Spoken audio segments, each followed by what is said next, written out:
Hi, my name is KT with MCS, and they have a video for you guys on the 468 operation and all the tech you need to know on how to work on your 468. Let's check it out. So this is a 468 we're gonna build, and we just built. We're gonna shoot it today. The way we build our gun a little bit different from other companies. We build your gun on order. So basically, you place an order, then we're put them together for you. Nothing gets sit on the shelf. And so when you place your order, you can request to let us know if you want different handguard, different buttstock, different scope sight. Just depends on what you want. We can build exactly on what you need. You just contact us and we can build for you. So we're going to shoot this gun here. I can show you guys how to operate your 468. A lot of questions and concern how it works. So here it goes. So your 468, it works with both the magazines and Helix magazine. And a lot of questions asking whether these magazines can work with round balls and shape projectile. They both do. Each version has a different type of spring to it. So if you work shooting round paintball, you want a version really soft spring. So when you go play in a humid area, the spring doesn't crush the balls. On a hard spring, the spring is really strong. And since it's strong, you want to be able to load it onto your plastic projectile, the shape rounds or first strike. They're a little bit stronger, so you're not going to worry about crushing the ball. For loading on Helix, same. Helix magazine has both versions of spring. You can choose either one, but the best one, use the right spring for the job. Otherwise, it will create a feeding problem for you. Loading wise, so load for round paintball, you just simply drop the ball in like so. For shape projectile, First Strike recently made the rounds a little bit longer. See a little tip right there? Slightly longer. So in the past, we just kind of push it in. Now we recommend you to use a key or a flathead screwdriver, whatever you have. And what you do is depress down the door here. You just depress this down on the side, and it will help assist drop down your balls right on the side right here. Watch. Right there. Just drop it down and it goes in, and let it go slightly, and then push the next one in just like that. Right, that's it. For on your Helix, the Helix is a little bit different. A lot of time your door right here, it's not open fully, so when you try to close your door to flap down to load the projectile in, it gets in the way. So if you're trying to push it down, the folding is not a full fold. That's what causes the jam. So you're gonna pull your door fully in the open position, and then it closes a lot easier. Just drop it out in, just like that. If you're doing shape projectile like these right here, these are a lot harder. The tail doesn't break too easily. If you have this, you just push it down, just straight in. It goes right in.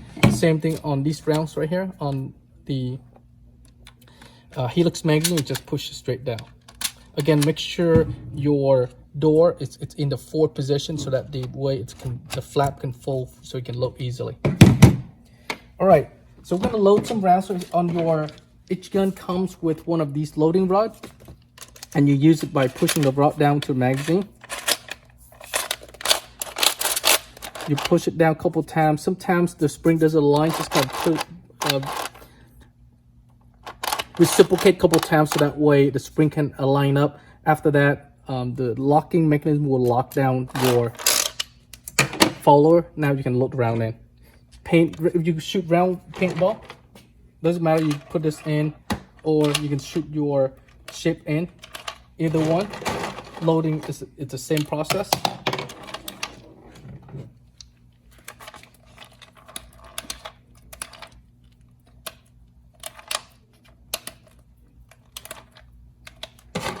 All right, we're about finished loading this magazine right here.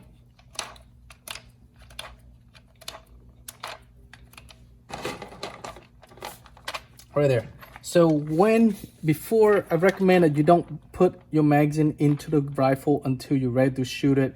Sometimes if you put the magazine into the gun, what happens is the spring tension will cause the balls to stack onto each other and creating it like a dimple, crush the rounds.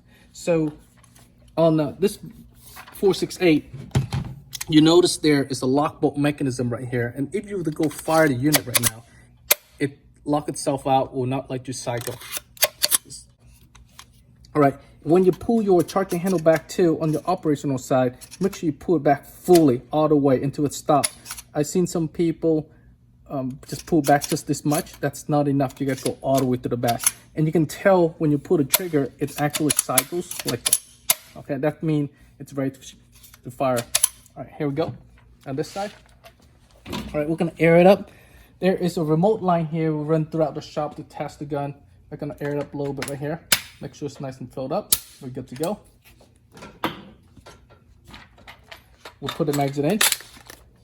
And from here, you can see that the lock bolt, it get pushed out of the way and it would go fire right now. You can fire it through.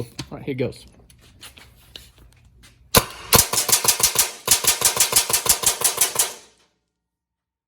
All right, every shot is taken out. So now you take your magazine out, you can see the mechanism is locked out right there, just like that. Okay.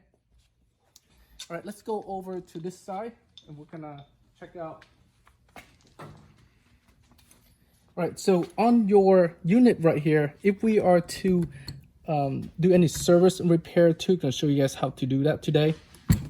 Magazine wise, if you take your magazine out, I'm sorry, buttstock wise, take it out by pulling those little tab at the bottom. I'm gonna take this off so easier. If you are to do your velocity adjustment, you can do at this point right here. You pull this little pin out. You can access to your velocity adjustment. Rotate it, it comes right out. And this is how you adjust your velocity. You change the spring, and this is the pintle right here to change your velocity. If you turn it counterclockwise, the pin will come forward. That will increase the spring tension. If you go backward, it will reduce the length, and that will reduce the spring tension. All right, push it in. Put this back. To keep in mind, sometimes the tank right here will get in the way. All you have to do is kind of push up a little bit. In this version right here I have works perfectly, but sometimes the tank, there is a small gap right here. See how close? Literally, there's no gap. You can push the tank up slightly a little bit to let that displacement disappear, so that way you can take a velocity adapter off. Okay, so take the tank off. Right there. And if you are using your remote line version, the buttstock simply just go in like this, turn it in all the way until it stops. Right there. Now back it out and then use the locking nut to lock it into your, use a little screw here. Use the locking nut to lock it in. All right. So we'll take it off so you can see how it goes. Right, service wise, before you take the unit apart, pull the handle nice and tight like this, and then pull back the charging handle and depress this right there. Now you can take your upper off slowly, right there. And now you can just wiggle it, take the unit off. One thing to note though, I always recommend that you lock your rear takedown pin so that way your bolt does not fall out. The bolt is made of stainless steel. There's a weak air right here. If you were to drop this bolt, this air is gonna bend and gonna cause a problem for you when you go shoot it.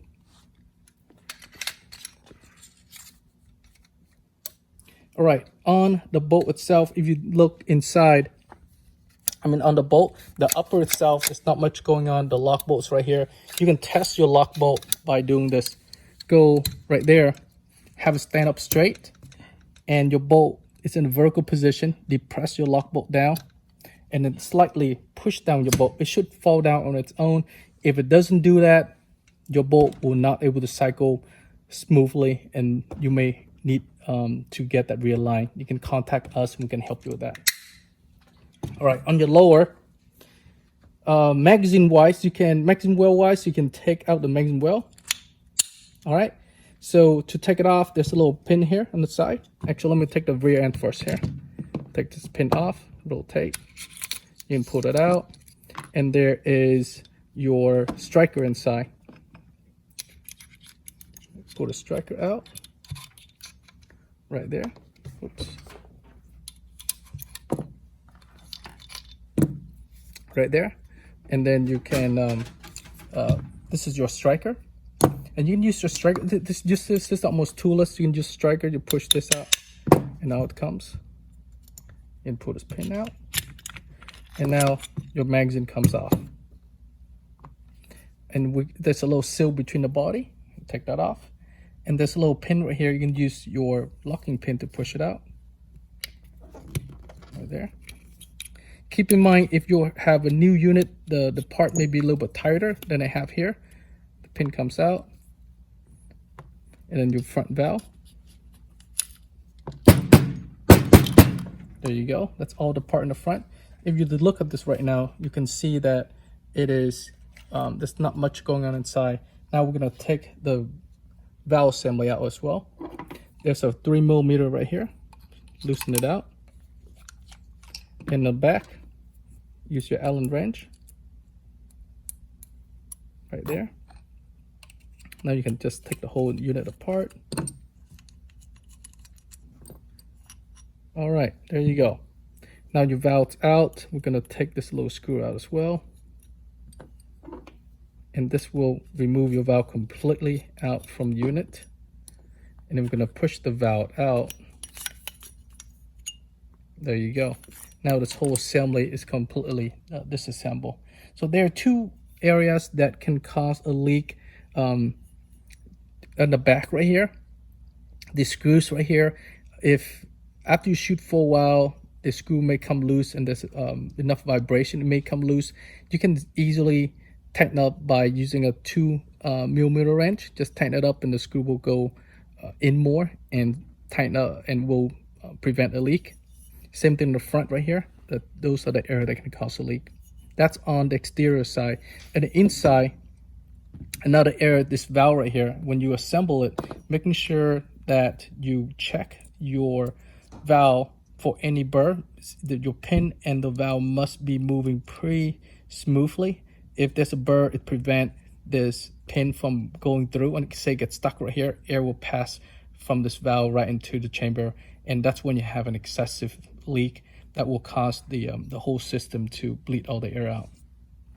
All right, so we're gonna assemble. If you see there's a stuck right here and it's not smooth, just get like a screwdriver or something sharp to kind of clean this edge up, and that's it. The key area is this surface and this front area right here. These are two sections that kind of seal up the chamber before it gets in a firing cycle. All right, next we're gonna assemble together. So you're gonna put this valve back.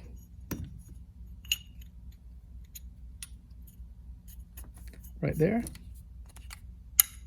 Make sure your valve alignment is in the top position right there.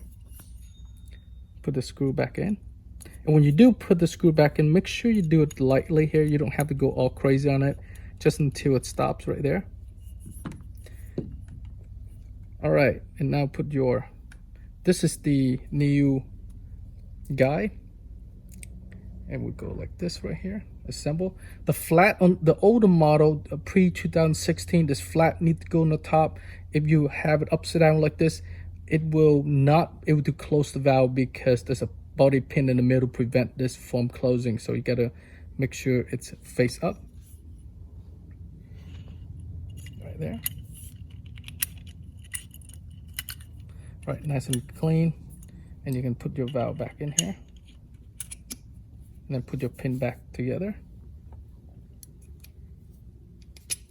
Right there. All right, if you are to diagnose a leak at this point, you can put your air tank on. I'm going to put it right now.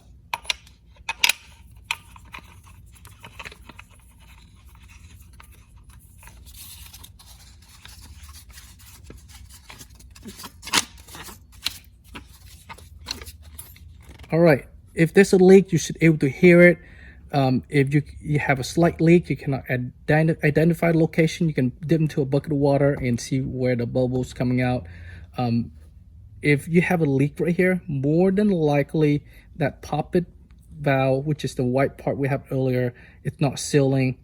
or the O-ring on the brass valves leaking. That's the only two possible cause for it leaks under this top hole. The other two are from the front and the back holes, which we explained that already. That's only air that can leak. All right. Now we're going to assemble the rest of the unit. So first we're going to put your front trigger finger in, install a couple turns slightly, and then slide in over your trigger. Put the whole assembly in here.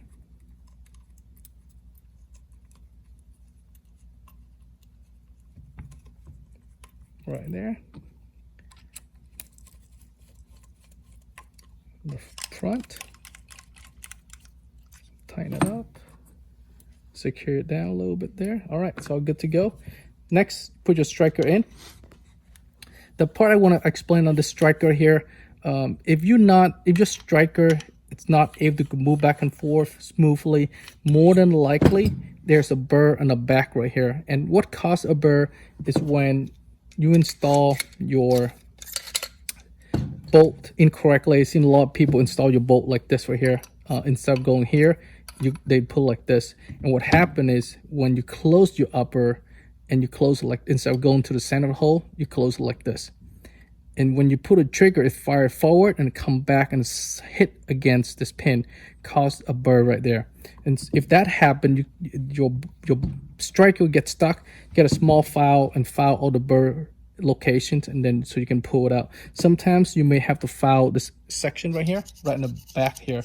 That because your pin hit against the body, and that also created a burr. So file just a little bit right there to be able to remove out your striker.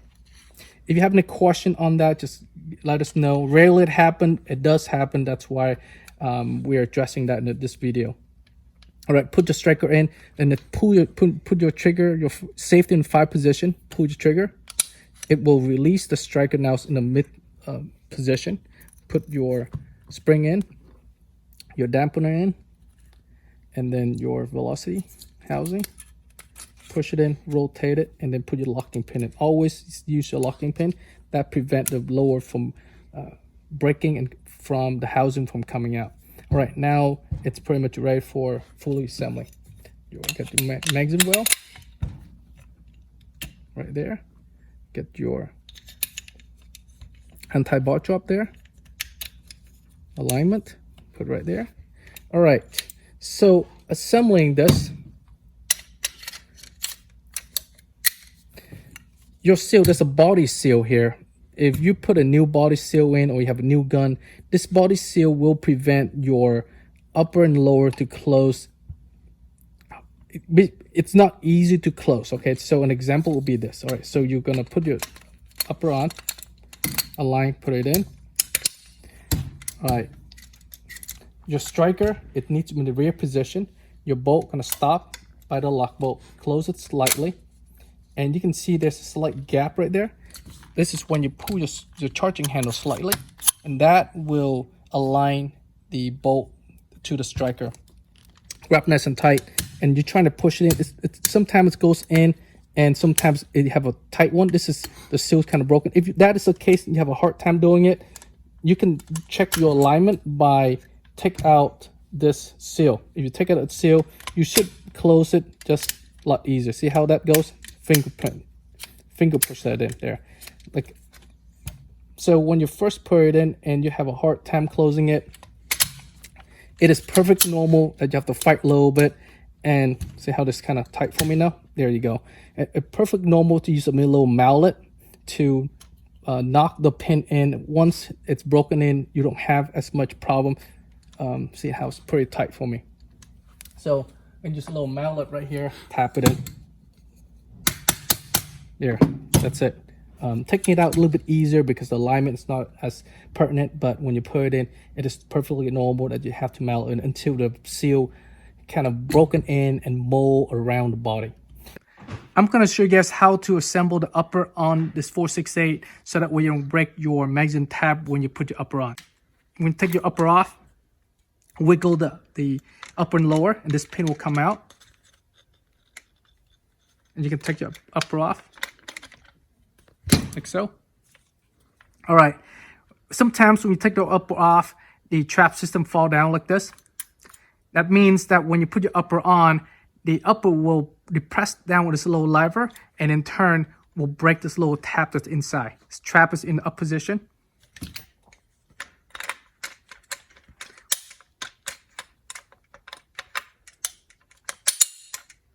All right, putting that on.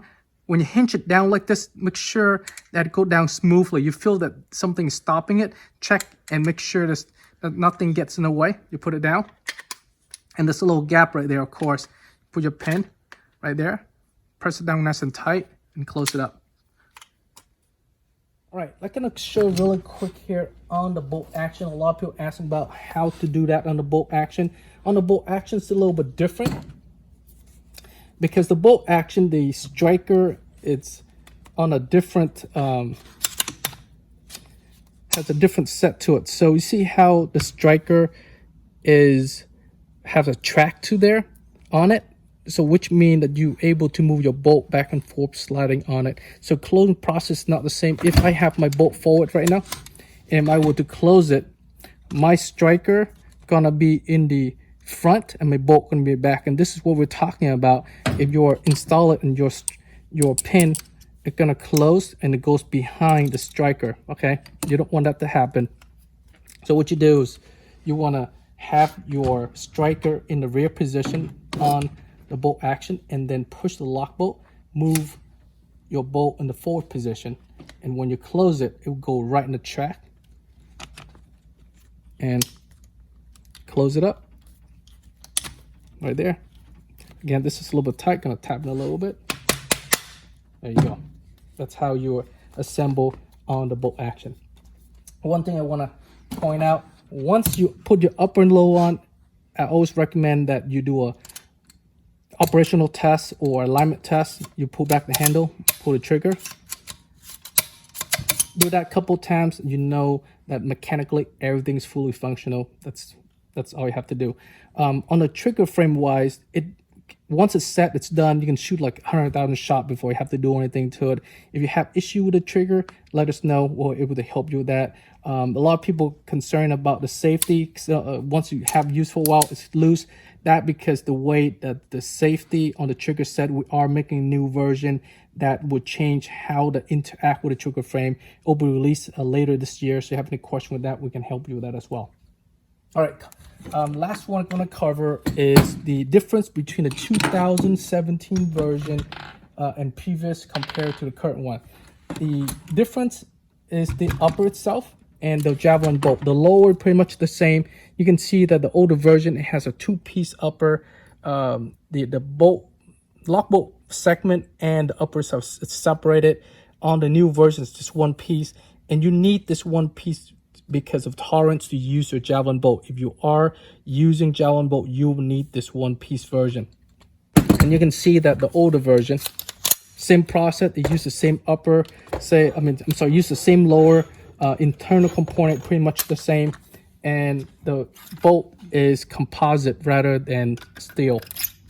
All right, on your older generation version, if you are shooting shape projectile and you are doing first strike and so on, you probably want to use the newer version rather than the old one, because the newer one, it's the newer one will shoot first strike and shape projectile. The older version only shoot round balls. It can shoot first strike too, but it has a little more problematic with that. The last thing, since we're talking about first strike, the last thing I want to cover is the barrel itself. If you guys are shooting first strike, recommend to use a shorter barrel on this system. The reason is that the longer the barrel, it creates a back pressure on the rifle, causing it to push the ball back into the chamber and cause a jam or a situation where it flipped. So like I said, again, that 8 inches, 10 and 12 inches, somewhere between that range, it shoot just as well as the longer barrel on a semi-automatic version. You're running, you're shooting, a lot of turbulence going on already. You're not able to get the residual air to come back into the chamber. That's where the problem lies. If you have any question on that, visit our website, mcsus.com, and we can support you. Thanks for watching. Modern combat sports.